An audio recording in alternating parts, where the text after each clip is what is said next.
আমরা আসলে মনে হয় যে আমাদের বর্তমান পরিস্থিতি এমন যাচ্ছে, আমাদের সবখানে পানি, আমরা এখন পানিবন্দী হয়ে পড়ছি।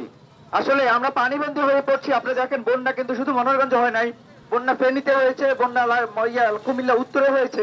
কিন্তু আমরা মনোহরগঞ্জবাসী এতদিন কেন বন্যায় আক্রান্ত?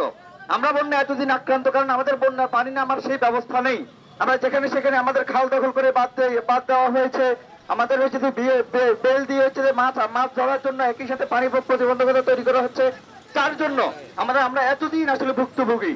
আসলে আমরা মনোহরগঞ্জের মানুষ, আমরা কুমিল্লার মানুষ, আমরা কিন্তু হচ্ছে যে দুস্থ না, কিন্তু আমরা এখন আমাদের নিজেদের কর্মফলের কারণে আজকে আমরা পানিতে আক্রান্ত। সারা দেশের মানুষ আমাদের সহায়তা করছে।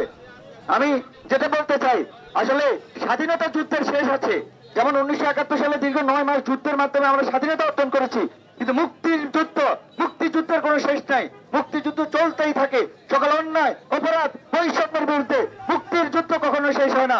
আমাদের মুক্তির যুদ্ধ 1971 সালে হয়েছে, মুক্তির যুদ্ধ 24 হয়েছে, কিন্তু আমরা সকল অন্যায় বৈষম্য অপরাধ থেকে মুক্ত হওয়া পর্যন্ত আমাদের এই মুক্তির যুদ্ধ চলতেই থাকবে, চলতেই থাকবে। আমরা সকল অন্যায় অপরাধের প্রতিবাদ করে যাব।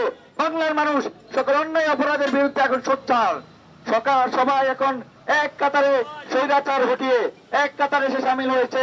আমাদের সবার মোটিভ এক, আমরা সবাই এক, আপনারা সবাই মিলে আমরা এক। আমরা চাই বাংলায় আর কোনো বৈষম্য থাকবে না, কোনো অন্যায় থাকবে না।